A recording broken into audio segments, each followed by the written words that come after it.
Welcome to another episode of the Left of Lansing podcast with Pat Johnston. A progressive insight into Michigan's political and cultural world. And of course, an entertaining podcast designed to shine a light on how to make Michigan's political machine work for the people. Now, from the Left of Lansing headquarters, located in his attic, here's the award-winning Pat Johnston.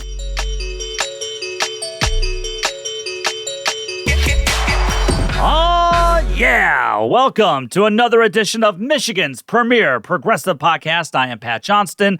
And has anything happened since the last time we talked about 2 weeks ago? I think we've had some things happen over the past 2 weeks. And I think one of them is that we're on day 14 of Will Joe Biden drop out of the race coverage? Now, it does appear that some of Michigan's Democratic congressional members are remaining on President Biden's side after, let's be honest, his disastrous debate 2 weeks ago.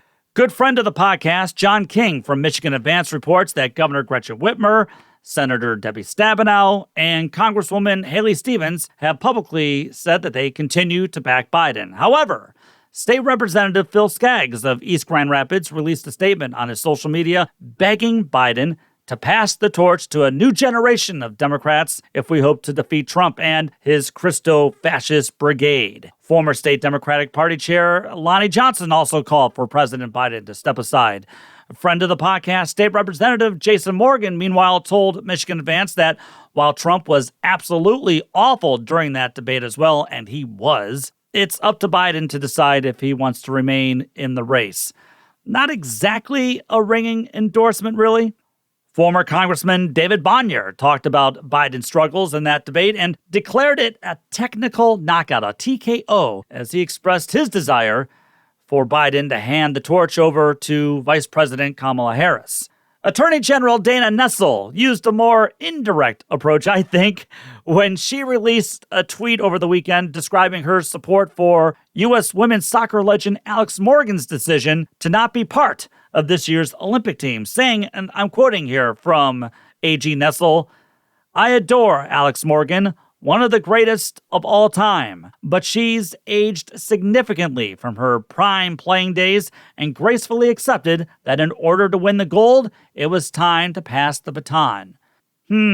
Something tells me that the AG is talking about someone else than Alex Morgan. Democratic candidate for the U.S. Senate, Hill Harper, says no matter what Biden does, the party will have to come together fast or else face electoral disaster. I agree with that, but Harper still isn't signaling either way what he wants to happen. His opponent, Congresswoman Alyssa Slotkin, has been mostly silent on this issue. I thought it was because she was seeing some of the polling or maybe waiting for some extra polling before making a statement. However, as of this recording, Alyssa Slotkin has chimed in with some comments, and this is from the New York Times, and I'm quoting. She said, "Right now, President Biden is behind Trump in all of our polling." The New York Times says she told donors she was running for the seat only because Senator Debbie Stabenow, age 74, was doing a radical thing and passing the torch. Wow. Now that is a significant development there. And it makes sense because something has to happen here real soon since Republican frontrunner Florida Mike Rogers isn't all that far behind Slotkin in the polling. In the last poll from the most recent reliable Epic MRA, that was back on June 30th, that showed that Slotkin has a scant 2% lead over Rogers, 2%. That same poll showed Trump with a 5-point lead over Biden. A 5-point lead over Biden in Michigan, everyone. And that poll was taken before the debate. Now, before some of you discount the poll, remember that Epic MRA's final poll of the 2022 gubernatorial race between Whitmer and Republican Tudor Dixon had Whitmer with an 11-point lead, and Whitmer ended up winning her re-election by 11%. So Epic MRA nailed it there. Nailed it. Now, what happened in 2020 when Biden took on Trump in Michigan? Well, Epic MRA's final poll heading into that election had Biden holding a 7-point lead over Trump in Michigan. But as we know, Biden ended up only winning Michigan by 3 percentage points. So, Epic MRA underestimated Trump's strength in the state. Trump so far leading Biden by 5 points here. And again, those numbers came out before the debate. Look, it's been an exhausting last 14 days for Democrats, for progressives, and for independents. Everyone has been arguing back and forth, and many times arguing past each other on what is exactly the best course of action to take. This is some new territory. It's historical territory.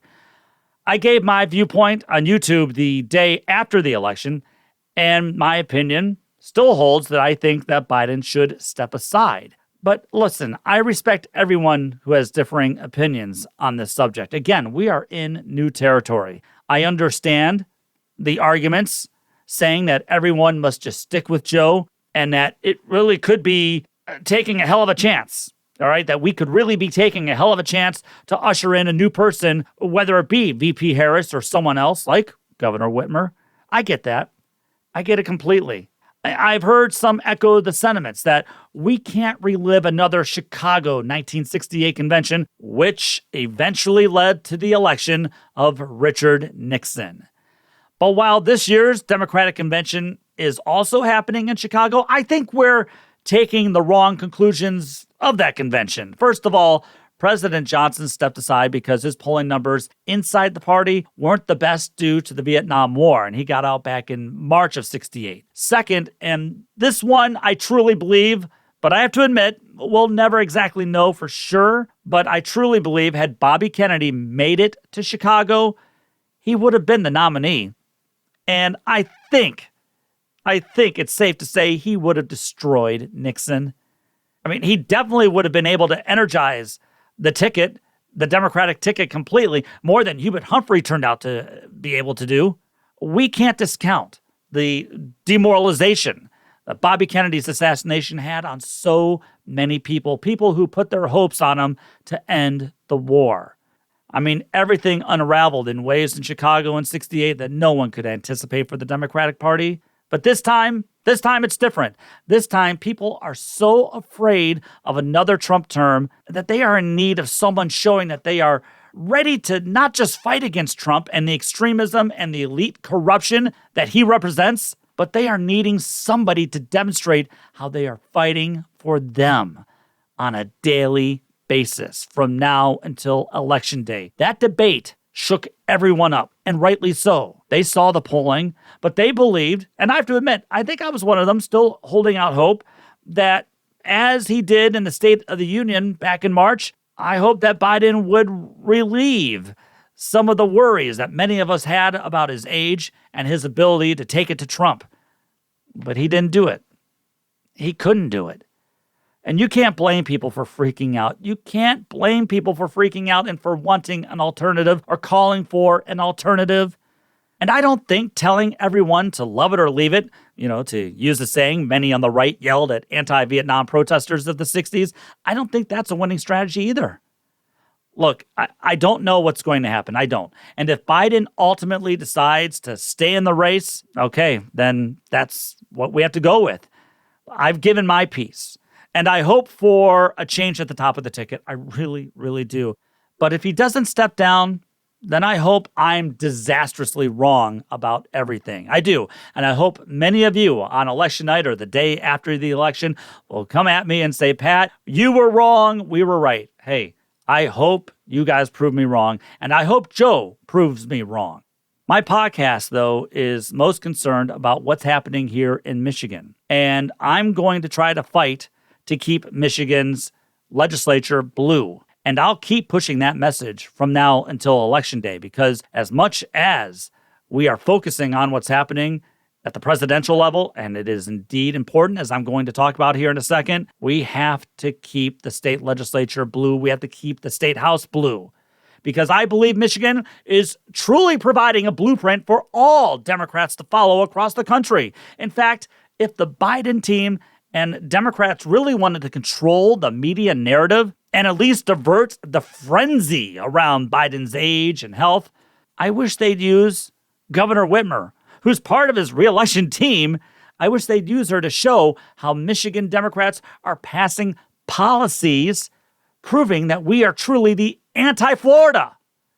I mean, why not use her? Why not use her to talk about all the pro-worker, pro-family, pro-union, pro-women's health, pro-environment, pro-clean energy movement, pro-LGBTQ plus rights, pro-freedom, pro-children, and true pro-life policies that they've passed here since Democrats took control of the state trifecta? Why not have Whitmer hammer that message home every day and use Michigan as the example for the entire country? I noticed that the Biden-Harris campaign released a tweet asking everyone this week to look up Project 2025. And I guess that's a good idea, although, it probably would have been a more effective strategy to have brought that up and hung it around Trump's neck during the debate. Keep calm, Pat. Keep calm. Anyway, I brought up Project 2025 a few times here on the podcast, and it's a policy blueprint created by the fascist right-wing Heritage Foundation in case Trump gets back into the White House. It's a corporate Christian nationalist takeover of our government, and it's all right there in the 992-page outline. Bridge Magazine this week has a good story on it, saying the policy agenda of Project 2025 includes plans to crack down on contraceptives and mail-order abortion medication, eliminate a federally funded preschool program for low-income students, scale back non-discrimination protections for gay and transgender residents, and begin mass deportations of undocumented immigrants. Hey, everybody's complaining about inflation at the grocery stores. Enjoy higher vegetable and fruit costs. But it also wants to eliminate the administrative state, especially the Environmental Protection Agency, because profits are more important than the health of the people and the places where they live. Remember, this is from the so-called pro-life crowd. Oh, and this screed was also put together by some of the nut jobs coming from Hillsdale College here in Michigan. So even though we passed abortion rights here in the state, Project 2025, for example, calls for the reinstatement of the Comstock Act, an 1870s law that bans the distribution of abortion medication. And the Supreme Court will back it. That's just one goodie that's in there right now. It would also, here's some more, it would also erase federal programs for low-income Americans like Head Start, which means some 30,000 preschool kids in Michigan would be left with nothing. Again, another one of those pro-life policies. Hooray! But here's something else. Project 2025 would eliminate free breakfasts and lunches for all students at all public schools. Why?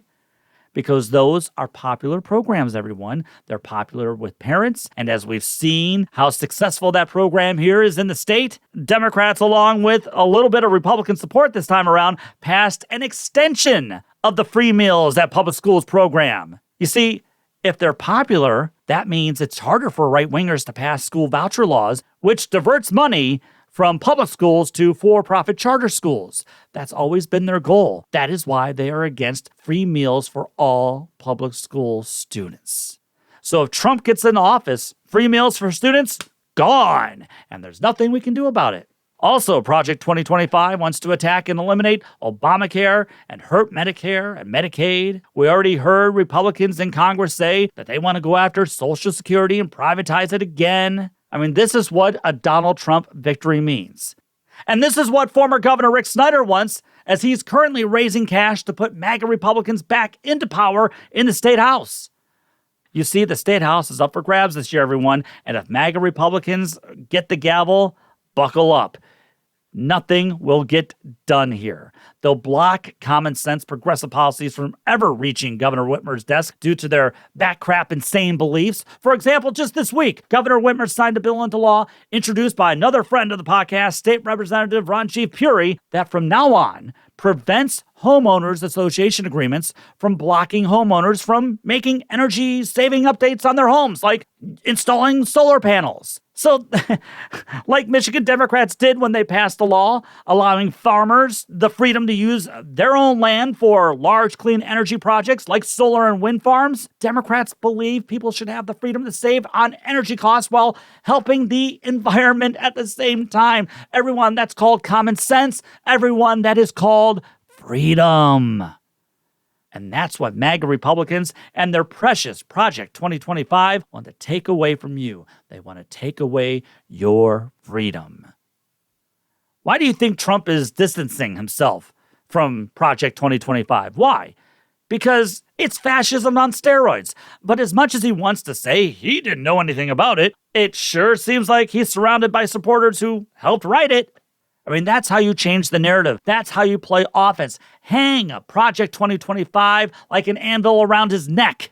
Play offense, Democrats, like Michigan Democrats have been doing for the past 2 years. Follow their example. See, everyone is reacting to their agenda, to what the Democrats in the state here have done, and they are reacting to the policies they passed, most of them good, sound, progressive policies. They are driving the narrative. Republicans always have to react to everything that Democrats here in the state are doing. Democrats in Michigan are driving the narrative.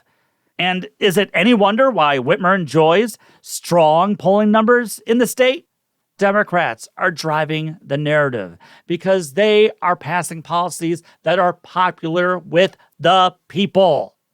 One of those strong, sensible progressives in the state legislature is Democratic State Representative Carrie Rheingans of Ann Arbor. Her district contains both cities and rural areas, and she's been able to get a good handle on what binds people together, what brings people together, what are some of the common interests. And she uses all that information, and she uses all of her expertise and her experiences in her district to help as many families as possible so that they can do well for both themselves and their kids. She's standing by here to talk about her work on affordable housing, affordable healthcare, on expanding democracy across the country and trying to get Michigan to join the National Popular Vote Interstate Compact. Representative Carrie Rheingans is coming up right after this. You're listening to LOL.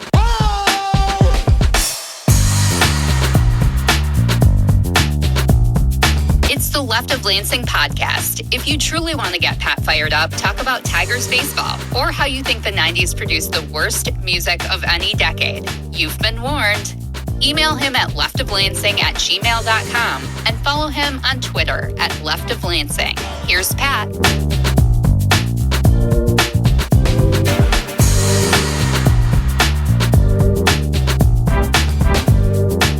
It's awesome to bring back Democratic Michigan State Representative Carrie Rheingans back on the podcast this week. Representative Rheingans is from the 47th House District, which contains parts of Ann Arbor and Washtenaw County, and I believe out to the eastern parts of Jackson County. She's a strong progressive fighter in Lansing, focusing on so many things like affordable housing, healthcare for all, lower drug prices, voting rights, and pushing Michigan to become part of the National Popular Vote Interstate Compact. And she's fighting to help just keep Michigan blue this November so that MAGA Republicans cannot stifle the strides that we've been able to make here in our state over the last 18 months. So Representative Rheingans, thank you so very much for coming back here on Left of Lansing. I appreciate it. Yes, thank you so much for having me back on. Hey, if you don't mind, I'd like to first ask you about your district because your district contains both cities and rural areas. What do you think are some of the similarities that you've learned through the years between voters who live in more populated areas and those who live in less populated areas in your district? I mean, if I'm not mistaken, you grew up in a rural area of Michigan, and I've got to believe that that experience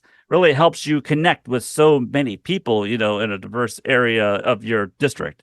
Yes, I believe that former experience also helps me connect with folks all across my district. So it's funny because my great-grandpa Rheingans was actually the Presbyterian minister in the Brooklyn Presbyterian Church, which is part of my district. And he and his wife are buried in the Brooklyn Cemetery. So it's honestly come by representing this district. It was 100 years ago in 1924 that my grandpa was the minister there.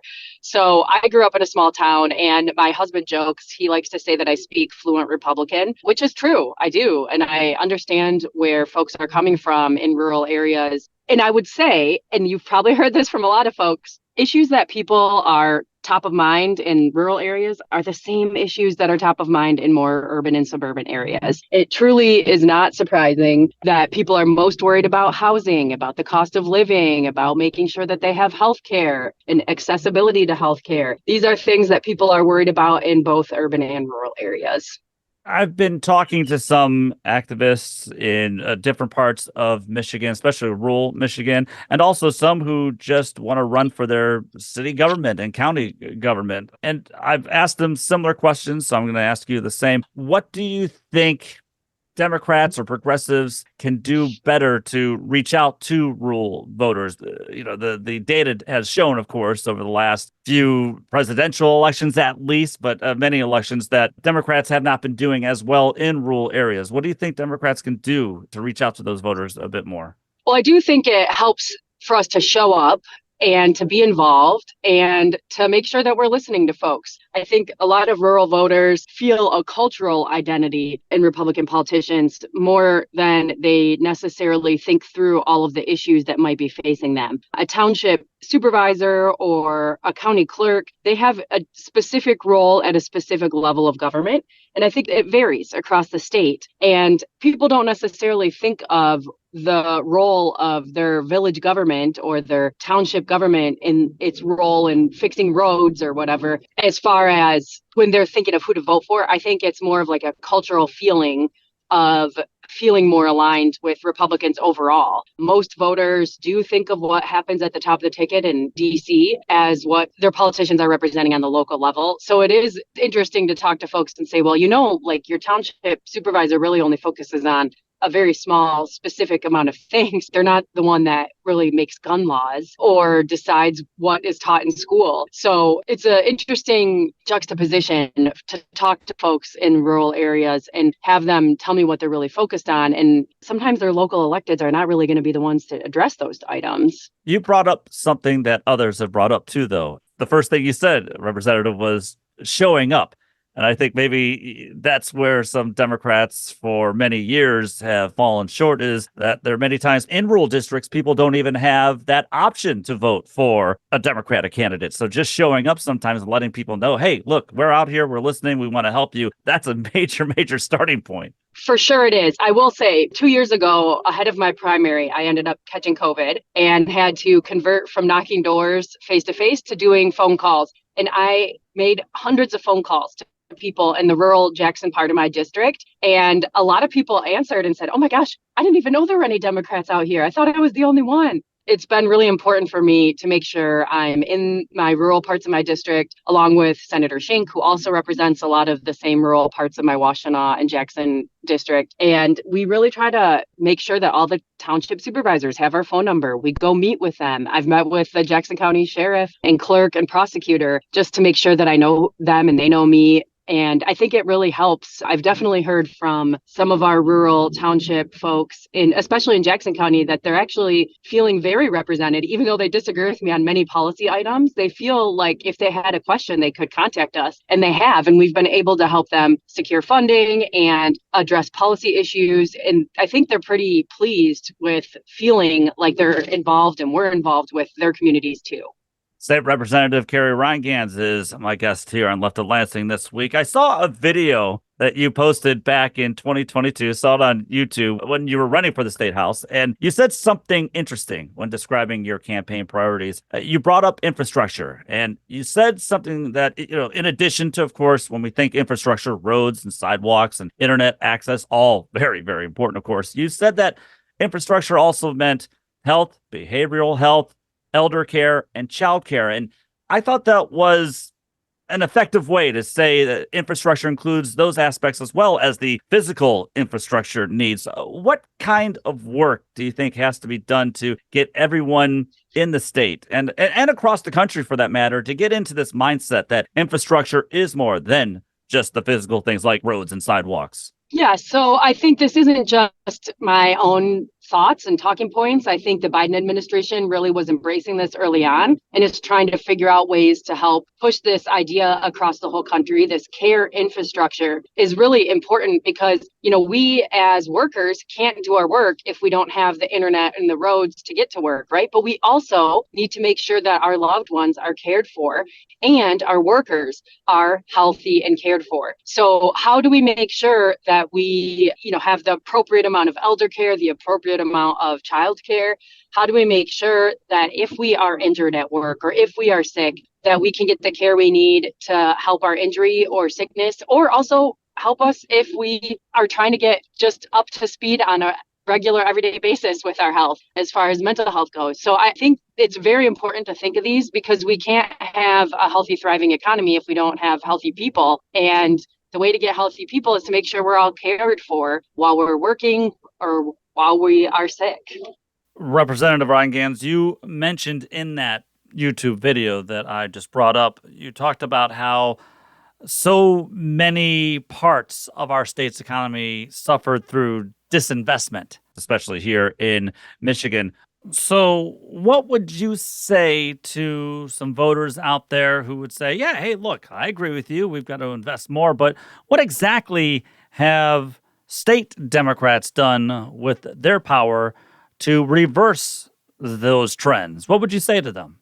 Well, one thing that we have done is repealed the retirement tax. So that is helping some seniors in and of themselves. We also have increased the working families tax credit, which helps families with children who are under certain income thresholds in order to retain some money in their pockets. In addition, we're also expanding pre-K, and we've been doing that through our budget process, as well as really working hard to partner with employers to make sure that they're participating in certain childcare programs at the state. We also have funded some organizations that help home-based childcare to expand and grow. It's a business that somebody has to set up all the right business protocols. And so having help with consulting for that, I think, is something that we've been working on for the last couple of years. So I think we're doing little by little, and we've been hearing from our constituents. And, I'm a parent.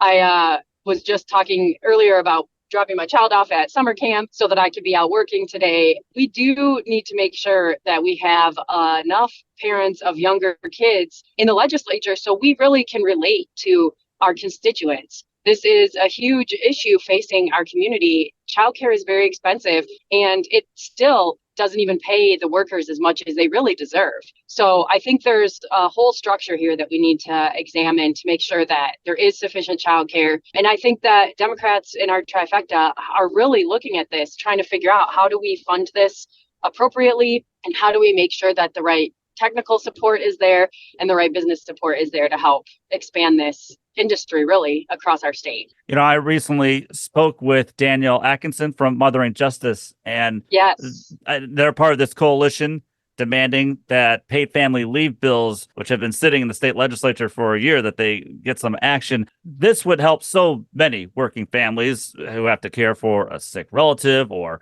have to even care just for themselves, as you well know. So I know that's an effort that you support. Do you expect something? Are you hopeful to see something maybe happen on those bills when everybody gets back, maybe sometime in the fall? I don't actually know the plans for those bills. I know that I do support them. And when I've been working with partners in both chambers of the legislature, there's a lot of complicated issues to figure out here, trying to really right size the requirements of those paid family leave laws to make sure that there's a certain size of business that has this requirement and that there's certain funding available for businesses to make sure that they can help afford to pay their workers if they are staying home. So I know that we're really trying to get this right as we are working through those bills. And I'm hopeful that we'll see some movement in the fall. And if we don't, that is just another reason to make sure that we work our butts off to keep this Democratic trifecta in effect going into next term. And as you are well aware, only the House is up for election this year. The Senate's not and the governor's not. So we're really where we need to keep our focus so that we can keep our majority in order to make sure that anything we aren't able to finish this term, that we really get a chance next term. I'm going to ask you more about that as we wrap up here on the election coming up, and of course, why it's so vital to make sure that the state house remains blue. I just want to, since I've got you on here, I know that housing is important to you. You know, you've been highlighting the high cost of housing and renting in the state. Michigan is one of the few states, I think, without a cap on the price of renting a home, and with prices raising by the day, that's a hardship for many who are just trying to get by on a day-to-day basis. But you are part of an effort, Representative, to help alleviate that hardship in a few ways. And I was just wondering, since I've got you here, can you talk more about that? Yes, housing obviously is a basic need of life, and we all need somewhere to live. There aren't a ton of states that have caps on rent, but I would like Michigan to be one of them where it is allowed. And right now, the state law preempts local municipalities from setting any sort of caps. And I do think it would be great to repeal that law in order for those municipalities to decide what would work best for them. I live in the city limits of Ann Arbor right now, so our city council has passed a resolution calling for the repeal of that ban on local municipalities deciding their own stabilization policies for rent. So I think it would be a difficult kind of local ordinance to figure out what would work in each kind of municipality. But I think there are cities, Detroit's more than half renters, Ann Arbor's more than half renters. Cities like these really do want this flexibility to decide for themselves what would be appropriate for the residents of our own cities. So I do think that it would be great if we had that capability to decide, our own fate within our own city limits. And it wouldn't be necessary everywhere. So I wouldn't want to make a statewide law that requires some sort of capping, because different communities would require different kinds of solutions. If you had your way and could just wave a magic wand to help fix housing prices all across, not just your district, but across the state, what steps would you like to see get done? Well, I think that in the kind of longer term, we need more housing of all types across different parts of our state. We also need to make sure that there's a little bit of regulation on short-term rentals. I mean, here in Ann Arbor, we're a tourist destination for 7 football Saturdays every year, right? So some people can make enough on renting their house out for 7 football Saturdays to pay their mortgage for the year. That housing sits empty the entire rest of the year. That is housing that families like mine could live in, but nope, they make more money doing that. And so it's a little bit of a weird incentive structure, right? So I think we need to regulate short-term rentals in a different way. I think we need to do some zoning changes across the state. Like in Minnesota, there's some higher density housing zoning by right, which would allow for the development and building of higher density homes for people all across the state. I think we need that here. In the short term, I do think allowing municipalities to put caps on rent increases would really help with the people who are currently living in rental properties. And then I do think we need to figure out a way to have better social kind of capital and public capital for the development of lower income housing. Right now, the incentive structure doesn't make a lot of sense for developers who are trying to get only private capital to do their development. They have to make sure that they make enough money to keep developing, or else it doesn't make sense for them. They're not going to be developing housing in order to lose money when people are renting below market rate. So we do need to make sure that there's public financing available. And I'm proud that the legislature has created the first ever affordable housing fund. And it's ongoing funding from the corporate income tax. And I know there's a push to expand that and make it a larger amount of money. Instead of $50 million a year, $100 million a year is what a lot of folks are talking about, trying to make sure we make that change to allow funding for more social housing and more lower income housing. Is that something that you really could support, increasing that to 100 million, as you just said? Yes. Oh, definitely. Okay. I know I've just got you for a few more moments. If you don't mind, I'd like to switch to a topic that I've been talking about here a lot. And whenever I bring it up on social media, it sparks all kinds of conversation. And that's the National Popular Vote Compact. It's something that you've been advocating for quite some time. And there's actually been some new developments here in Michigan when it comes to those bills that you've introduced. But first, before we get to that, can you just explain in your words what the compact is all about and why you believe that it's important for Michigan to join? Yes, the National Popular Vote Interstate Compact is a compact between states who all agree that we should be awarding our electoral college votes based on who wins the national popular vote. And this is based on the principle that every one of us has an equal vote across the whole country. And so instead of just electing the president with the battleground states of America, we really should be electing the president using the entire United States of America. The president's district is the whole entire country. And I think the president should have to win the most popular votes in their district in order to be elected. That's what I had to do. I had to win the most popular votes in my district in order to be elected. So I think the presidency should be no different. We're very fortunate in our country that the United States Constitution gives the power to state legislatures to determine how to award our electoral college votes. So I would like to make sure that our electoral college aligns with the national will of the people and that we elect our president using the national popular vote. You brought up a great point, because the thing is, we utilize democracy when voting for state house seats or Senate seats or U.S. House and Senate seats. I mean, city council, school boards, et cetera, but we don't do that to elect presidents, and that's just not democratic at all. The founding fathers, as they were trying to figure out how to do the election of the president, they were trying to figure out how to make it somewhat fair, but somewhat logical. And I don't know how they ended up landing on the Electoral College as the logical way to do this. Since elections are administered by states and we had different states, they figured that each state could figure it out for themselves. And I think that we should use that logic of each state adding up our popular votes and then adding them up nationally across the country to see who has won the most popular votes. I mean, this is really important. You'll know that of the Supreme Court justices that are on the Supreme Court right now, a majority of them were appointed by presidents who didn't even win the national popular vote. So the Supreme Court was appointed by people who weren't even aligned with the national will. And we've seen Supreme Court decisions that are not aligned with the national will as a result. So this isn't just about the presidency. This is about the Supreme Court protecting our basic freedoms and making sure that these institutions and even our three branches of government align with the will of the people. How many states have joined? 17? Is that correct? Something like that. There's 209 votes committed of the 270 that we need. I'm hoping to add Michigan's 15 to that so that we can get even closer to the 270 that we need. Well, I said that there were some new developments that happened here recently. Is it possible these bills will actually get a vote on the House floor by the election, let's say? My goal is for us to have a vote on the House floor before the election, and I'm working on that and staying on top of, being persistent about asking about that. So I do hope that we'll have a vote before the election. It would be nice to have it go through both chambers before the election. I do think that doing this in lame duck is going to look like we're responding to the presidential election this year. And I'd really like us to get this off our plates before that so that it is not looking as if we're just responding to an election. That's a great point. Great point. And finally, speaking of elections, Democrats have a slim majority, of course, in the state house. And while the election, of course, is pivotal in terms of national politics, it's especially important for millions in the state who are working hard to keep the state house blue for the next 2 years.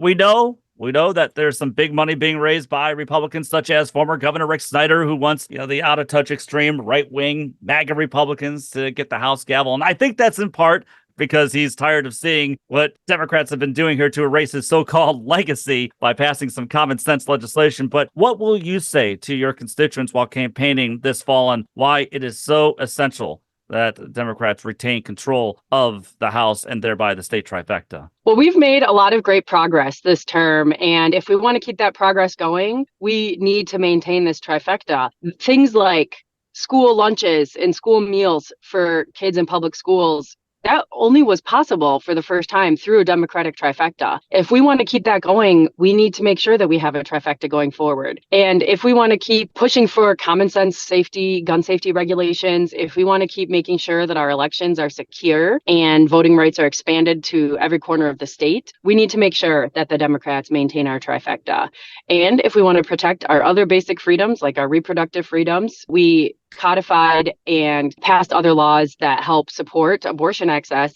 But in addition to that, we've also passed laws improving our surrogacy process in Michigan. We've also passed laws to protect in vitro fertilization in Michigan. And these are things that are under attack across the country, not to mention prescriptions such as contraception and other birth-related reproductive health issues are things that we've really worked hard to protect in Michigan. And I think we don't want to go backwards on any of those, especially since things seem to be going backwards a little bit at some other states. That is true. Democratic State Representative Carrie Rheingans from Ann Arbor. If people would like to find more information about you, or if they'd like to donate to your campaign or help you out, what should they do? Well, you can find my official website for being a representative at reprheingans.com. That's reprheingans.com. And if you'd like to look at more campaign side items, you can go to carrierheingans.com and you'll find links to donate. If you're in my district, you can request a yard sign and you can help volunteer. My campaign team, we are recruiting folks to go with us to help defend and flip some of our fellow House seats, especially Southeast Michigan, but we'll be traveling all over the state this summer. Outstanding. Representative Rheingans, thanks so much for coming back on, and thanks for bringing common sense solutions to the table to help the common good. You are one of the reasons that Michigan is, in my opinion, making a turnaround here, and we need people like you in Lansing fighting for the health and economic freedoms for all Michiganders. So thank you so much. Thank you.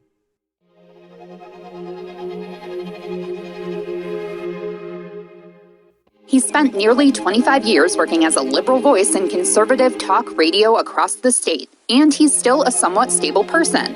It's the Left of Lansing podcast with Pat Johnston. You can find archives of the podcast, plus Pat's musings on other topics in written form at leftoflansing.com. Left of Lansing archives are available wherever you get your podcasts. And now Left of Lansing is available on YouTube. We'd like to thank Audio Boom for distributing all our episodes so we can share progressive, otherwise known as common sense, values across Michigan and the country. Now, here's Pat Johnston.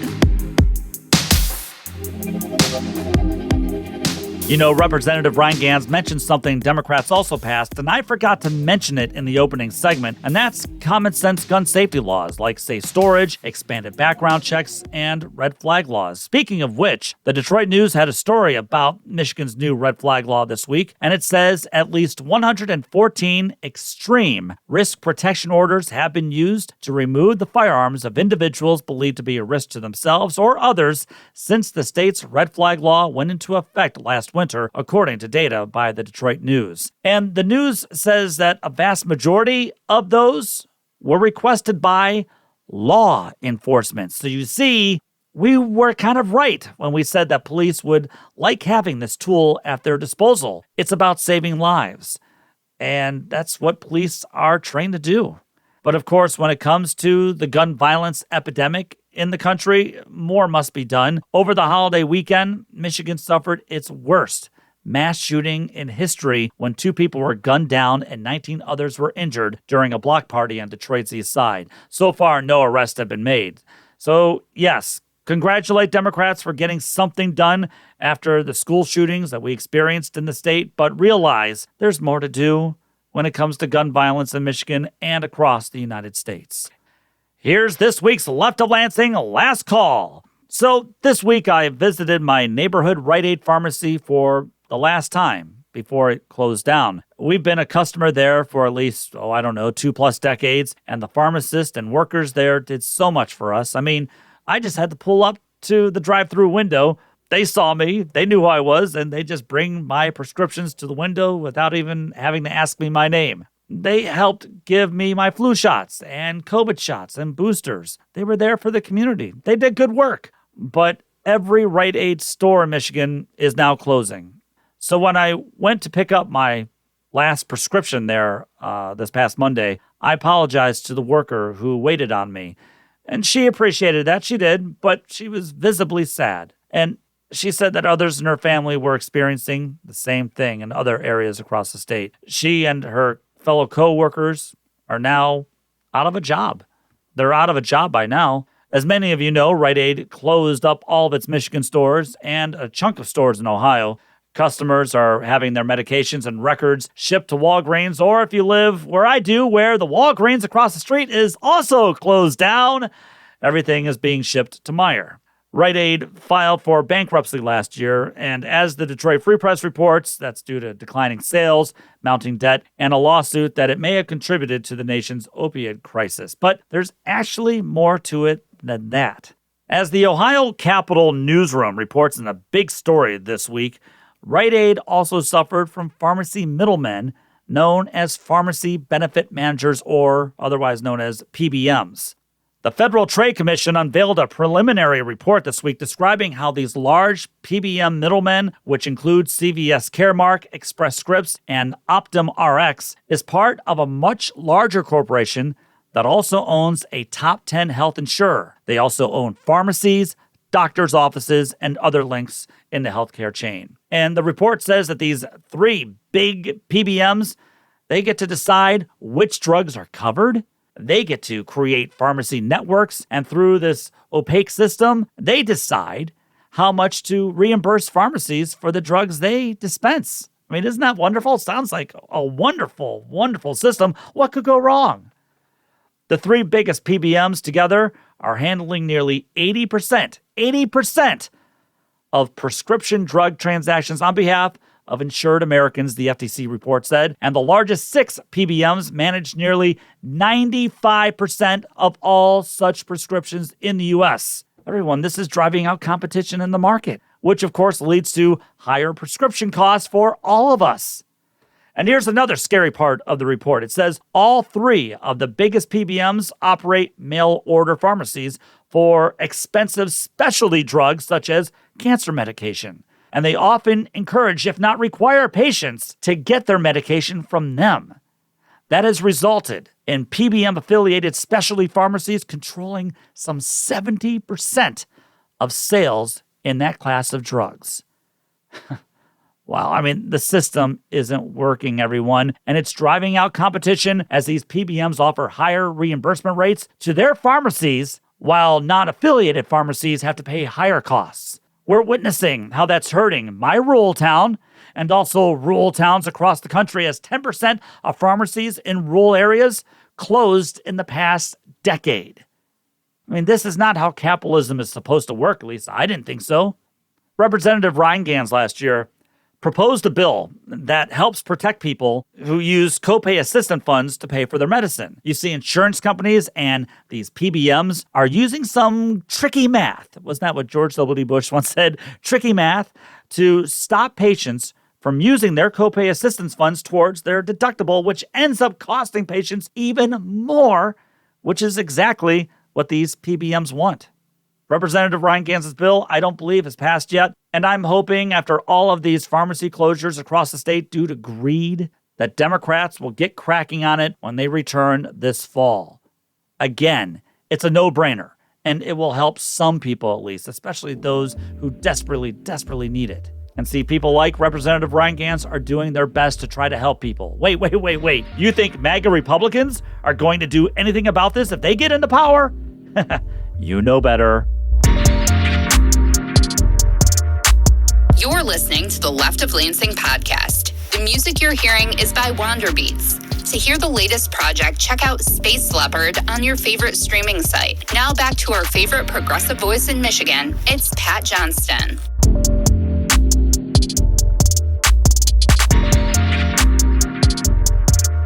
Well, that's going to do it for this edition of the Left of Lansing. Special thanks again to State Representative Carrie Rheingans for coming back on this week. Representative, you always make every episode better when you're on it, so thank you so much. Next week, Jody Decker, who is a Democratic candidate for the 107th House District, will join me. Now, she's running to maybe face off against your favorite MAGA Republican state representative and mine, Neil Frisky, who, for whatever reason, is yet to face charges after getting arrested last month for possibly and allegedly chasing an adult dancer around with a gun.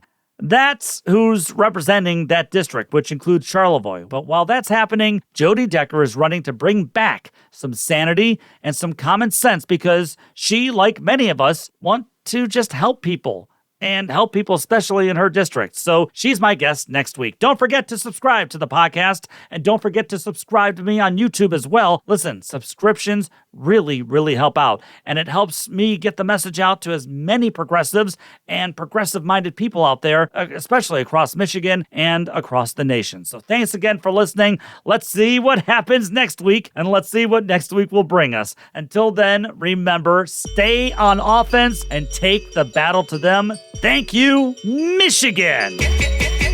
The Left of Lansing podcast was produced by Pat Johnston, written by Pat Johnston, researched by Pat Johnston, edited by Pat Johnston, and hosted by, yes, Pat Johnston. Technical assistance by Dr. Heather.